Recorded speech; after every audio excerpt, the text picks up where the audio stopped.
제주 4.3 사건은 1947년 3월 1일부터 1954년 9월 21일까지 7년 7개월에 걸쳐 제주도에서 일어난 사건이다. 일제의 패망 이후 무장반란한 남조선노동당 무장대와 미군 정과 국군, 경찰 간의 충돌과 사건 발발 이후 서북 청년단으로 대표되는 국가폭력 및 남북 간의 이념 갈등을 발단으로 이승만 정권과 미국 정부의 묵인하에 벌어진 초토화 작전 및 무장대의 학살로 많은 주민이 억울하게 희생당한 사건이다. 4.3이라는 명칭은 1948년 4월 3일에 발생했던 대규모 소요 사태에서 유래하였다. 그날 남조선노동당 제주도당에서 대한민국 정부 수립을 방해하기 위해 무장대를 조직, 경찰서 기습을 감행하는 등 반란을 일으켰고 제주 4.3 사건이라고 불린다. 광복 직후 제주 사회는 6만여 명 귀환 인구의 실직난, 생필품 부족, 콜레라의 창궐, 극심한 흉년 등으로 겹친 악재와 미국 정책의 실패, 일제 경찰의 군정경찰로의 변신, 군정관리의 몰이 행위 등이 큰 사회 문제로 부각되었다. 1947년 3월 1일 3.1절 기념 제주도 대회에 참가했던 이들의 시가 행진을 구경하던 군중들에게 경찰이 총을 발사함으로써 민간인 6명이 숨지는 사건이 발생했다. 3.1절 발포 사건은 어지러운 민심을 더욱 악화시켰다. 이일 남로당 제주도당은 조직적인 반경찰 활동을 전개했고 제주도 전체 직장의 95% 이상이 참여한 대규모 민관 총파업이 이어졌다. 미군정은 이 총파업이 경찰 발포에 대한 도민의 반감과 이를 증폭시킨 남로당의 선동에 있다고 분석했지만 사후 처리는 경찰의 발포보다는 남로당의 선동에 비중을 두고 강공정책을 추진했다. 도지사를 비롯한 군정 수뇌부들을 모두 외지인으로 교체했고 응원경찰과 서북청년회원 등을 대거 제주로 파견해 파업 주모자에 대한 검거 작전을 벌였다. 검속 한 달 만에 500여 명이 체포됐고 1년 동안 2,500명이 구금됐다. 서북청년회 이하 서청은 테러와 횡포를 일삼아 민심을 자극했고 구금자에 대한 경찰의 고문이 잇따랐다. 1948년 3월 일선 경찰지서에서 3건의 고문치사 사건이 발생해 제주 사회는 금방 폭발할 것 같은 위기 상황으로 변해갔다. 1954년 9월 21일 한라산 금족지역이 전면 개방되면서 1947년 3.1절 발포 사건과 1948년 4.3 무장봉기로 촉발되었던 제주 4.3 사건은 7년 7개월 만에 비로소 막을 내리게 된다. 1980년대 이후 4.3 사건의 진상규명을 위한 각계의 노력이 결실을 맺어 2000년 1월에 4.3 특별법 제주 4.3 사건 진상규명 및 희생자 명예회복에 관한 특별법이 공포되고 이에 따라 8월 28일 제주 4.3 사건 진상규명 및 희생자 명예회복위원회가 설치되어 정부 차원의 진상조사를 실시하였다. 그 결과 2003년 10월 정부의 진상보고서 제주 4.3 사건 진상조사 보고서가 채택되고 대통령의 공식 사과 등이 이루어졌고 이후 4.3 평화공원 등이 조성되었다. 진상보고서에 의하면 4.3 사건의 인명피해는 2만 5천에서 3만 명으로 추정되고 강경진압작전으로 중산간 마을 95% 이상이 불타 없어졌으며 가옥 3만 9,285동이 소각되었다. 4.3 사건 진상조사위원회에 신고 접수된 희생자 및 유가족에 대한 심사를 마무리한 결과 2011년 1월 26일 현재 희생자로 14,032명과 희생자에 대한 유족 31,255명이 결정됐다. 제주 4.3이 1948년에 일어났으니 무려 50년 만에 다시 국회에서 조명받게 되고 1999년도에 추미애 장관이 제주 4.3에 대한 공식 기록문서인 제주 4.3 수형인 명부를 찾아냈다. 그리고 어떤 마을은 마을 전체가 제삿날이 거의 똑같았고 수형인 명부에는 재판 절차 없이 형을 매기고 육체 형무소로 보내졌던 교사, 농부, 학생 등 사상범이라고 추정할 수 없는 2,530명이 기록되어 있었다. 그 명부의 발굴로 제주 4.3의 진상을 공식화할 수 있게 되었고 제주 4.3 발발로부터 73년 만에 희생되신 영령들을 자유롭게 해드릴 수 있었다. 민간인 학살의 역사적 사건에 대해 법적으로 명예를 회복시킨 첫 사례였으니 대단한 역사적인 일이었다. 제주 4.3은 현대사의 비극을 가장 민주적으로 풀어낸 모범 사례라고 할 수 있다. 민주적 입법과 사법적 해결, 국가 차원의 배상과 보상을 이끌어낸 큰 사건이다. 정부의 사과와 사법부의 무죄 선고, 국가의 책임까지 연결하는 작업은 세계사에서도 유례가 없는 경우라고 한다. 역사의 진실을 밝히는 것은 앞으로의 잘못을 예방하는 일이기도 하고 정의를 바로 세우는 기본 작업이기도 합니다. 제주 4.3은 김대중 대통령의 정치 철학의 표현이기도 했다. 그랬기에 김대중 대통령을 통해 추미애 장관은 미래를 내다보고 인내하는 역사관을 배웠다고 한다. 초지일관하면서도 때로는 경랑에 대처하는 지혜, 당장 결과가 나타나지 않아도 조급하지 않는 깊이 있는 자세가 중요하다고 추미애 장관이 추미애 깃발의 책에 기록했다. 1980년대에서 1990년대에는 민주화 이후 4.3 사건에 대한 논의가 활발해지면서 추모와 진상규명의 움직임이 일어나기 시작했다.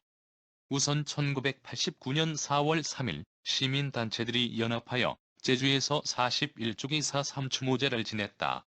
같은 날 제주신문에서 4.3의 증언을 연재하기 시작하였다.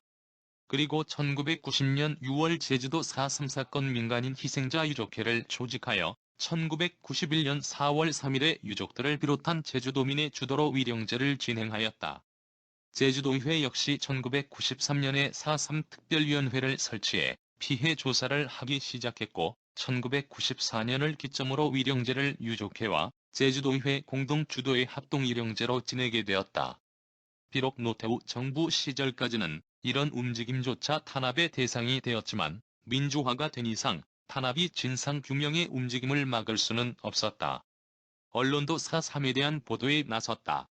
제주 지역의 신문들이 앞장섰는데 특히 재민일보가 1989년부터 연재한 4.3은 말한다는 1999년까지 10년 동안 5천여 명 이상의 사람들의 증언과 한국과 미국의 관련 자료들을 통해 500회가 넘는 기사를 내는 성과를 냈었다. 그리하여 재민일보는 1993년 한국기자상을 수상했으며 연재 기사 대부분이 동명의 단행본으로 출판되기도 했다. 한편 일부 연구자와 저자를 통하여 4.3을 진보적 시각에서 다룬 책들이 나오기도 하였다. 이러한 움직임은 정치인들에게도 영향을 주었다. 우선 김영삼 전 대통령의 문민정부 시대에는 역사 바로 세우기와 맞물려 공인된 단체에서 진상규명 작업을 할 경우 정부에서 모든 협조를 하겠다는 정부 입장이 표명되었다. 한편 제주도에서는 제주도의회에 의해 4.3 피해 신고실이 설립되었다.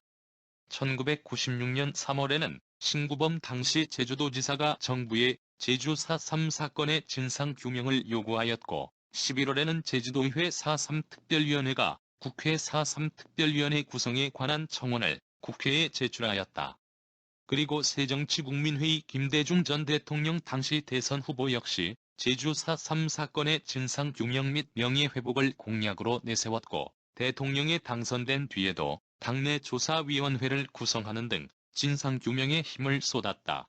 4.3 사건 70주년을 앞둔 2017년 4월 8일에 제주 4.3 제70주년 범국민위원회가 출범하였고 10월 17일에는 제주 4.3 관련 유관단체들은 서울 주한 미국 대사관 앞에서 학살 당시부터 침묵해온 미국 정부의 사과를 촉구하고자 제주 4.3에 대한 미국과 유엔의 책임있는 조치를 촉구하는 서명운동을 개시하였다.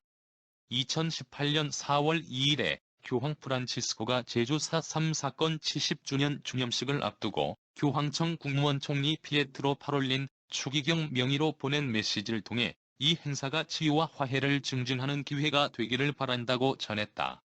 교황이 4.3 사건 희생자와 유족에 대해 위로 메시지를 공식적으로 발표한 것은 이번이 처음이다.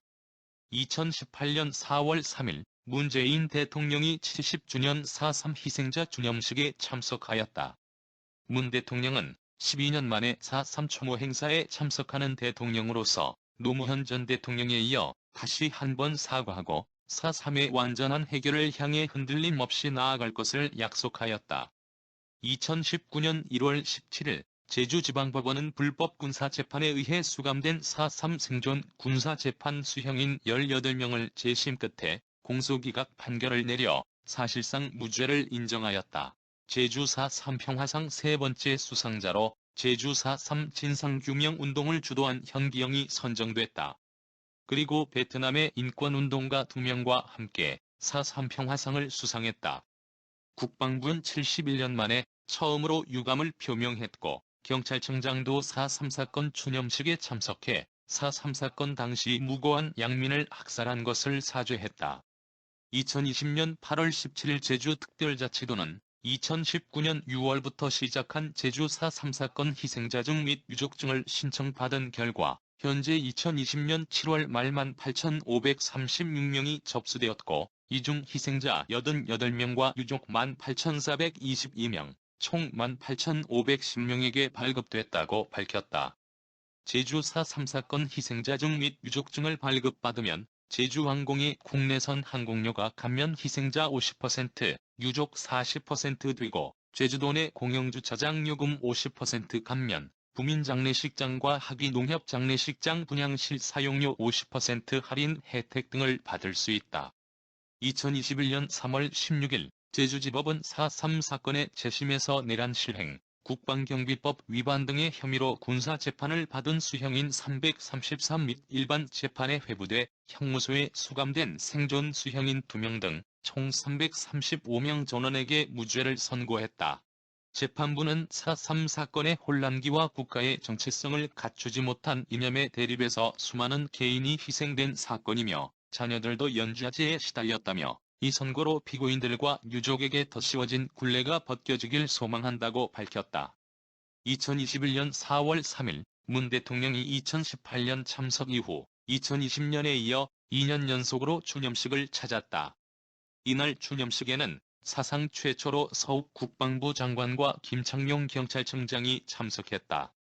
2019년 국방부 차관과 경찰청장이 시민분향소를 찾아 4.3 사건에 대한 유감을 표한 일은 있었으나 군경 최고 책임자가 추념식에 참석한 것은 이번이 처음이다.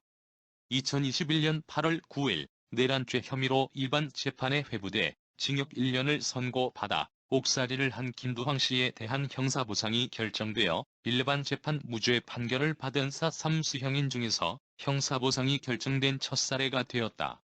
2021년 8월 11일 제주도 차원의 지방공휴일로 지정된 4.3 희생자 추념일이 2022년 전국 달력에 공식적으로 표기된다. 제주도와 제주도의회에 따르면 4.3 희생자 추념일 지방공휴일이 천문법에 따른 2022년 원령령에 반영되었다고 알렸다. 2021년 8월 15일 제주도에서는 4.3 희생자 가족관계 등록부 개선 업무를 위해 오는 8월 말부터 4.3 특별법 전부 개정에 따른 후속 조치로 실무 TF팀을 운영한다고 밝혔다. 시청하여 주셔서 감사합니다.